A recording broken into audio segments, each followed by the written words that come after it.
पहले हम अंग्रेजों के गुलाम थे। न जाने कितने महापुरुषों ने अपनी जान गंवा दी हमें आजाद कराने में। आजादी का असली मतलब वही बता सकता है जिसने किसी कभी गुलामी की हो। हम सौभाग्यशाली हैं कि हमने स्वतंत्र भारत में जन्म लिया। यूं तो आजादी की लौ सन 1857 में ही जल चुकी थी, जो विशाल बनकर 1947 में हमारे देश को आजाद कराई। प्राचीन, मध्यकालीन और वर्तमान भारत के उदाहरणों से यह स्पष्ट करना चाहूंगा कि जब हम अंग्रेजों के गुलाम थे तब रंगदे बसंती चोले के एक आवाज पर टोले के टोले मराते थे और उनके वंदे मातरम के एक नारे पर उनके खून में आने वाली 5-5 डिग्री की तूफान अंग्रेजी शासकों की जड़ें हिला दिया करता था। तब देश पे लोग मर जाते थे, मिट जाते थे, फांसी चढ़ जाते थे, तो वे भी अपनी देशभक्ति साबित कर रहे होते थे, क्योंकि ये उस वक्त की देशभक्ति की कसौटी थी जो उन्हें ऐसा करने पर आनंद आता था, ऐसा करने पर प्रेरित भी होते थे। उसके बाद 62, 65, 71 जब भर का हालत कुछ ये हो जाता था कि प्यार भी भरपूर गया, मांग का सिंदूर गया। प्यार भी भरपूर गया, मांग का सिंदूर गया। नन्हे नौनिहालों की लंगोटियां चली गई, छोटी छोटी बेटियों की चोटियां चली गई। बाप की कमाई गई, भाई की पढ़ाई गई। बाप की कमाई गई, भाई की पढ़ाई गई।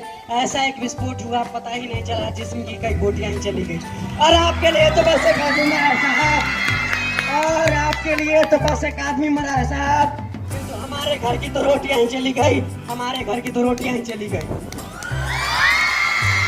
तब देश बलिदान मांगता था, तब देश लड़ जाने को कहता था, मर जाने को कहता था, तब देश फांसी चढ़ जाने को कहता था, किंतु आज देश लड़ जाने को नहीं कहता, आज देश मर जाने को नहीं कहता। बल्कि मेरे विचार में यदि कोई व्यक्ति अपना काम पूरी ईमानदारी, निष्ठा और पूरी मेहनत से करे तो वो भी सबसे बड़ा देशभक्त है। जरा सोचिए, ये काम उन दिनों की तुलना में कितना छोटा है, फिर भी आज हम लोग नहीं करते। अपने देश, अपने समाज, अपने परिवार के लिए समर्पण का भाव है देशभक्ति, और हर देशभक्त के मन में आने वाला हम तूफान है हमारी सच्ची देशभक्ति, जिसे हर देशद्रोही ये समझ सके कि अगर तूफान है तो अगर तू परिंदा है तो ये आसमान तेरा है, अगर तू परिंदा है तो ये आसमान तेरा है, अगर तू दरिंदा है तो ये शमशान तेरा है। भाईचारे से रहना है तो रह जमीन पर, नहीं तो ये कब्र भी तेरी है और ये कब्रिस्तान भी तेरा है।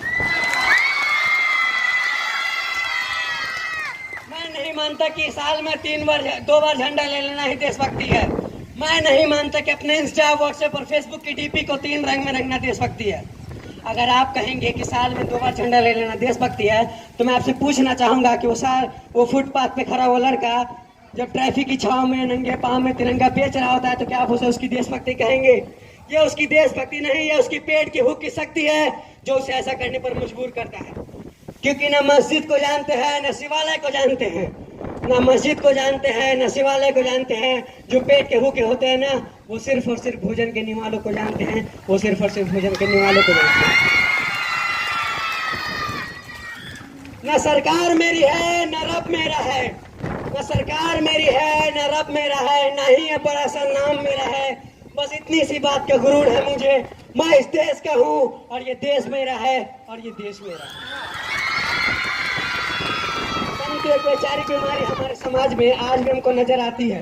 कहते हैं दुनिया के सबसे बड़े लोकतांत्रिक है, जहाँ हिंदू पैदा होते हैं, मुसलमान पैदा होते हैं, सिख और ईसाई भी पैदा होते हैं। लेकिन दुख की बात तो यह है कि अब इंसान पैदा नहीं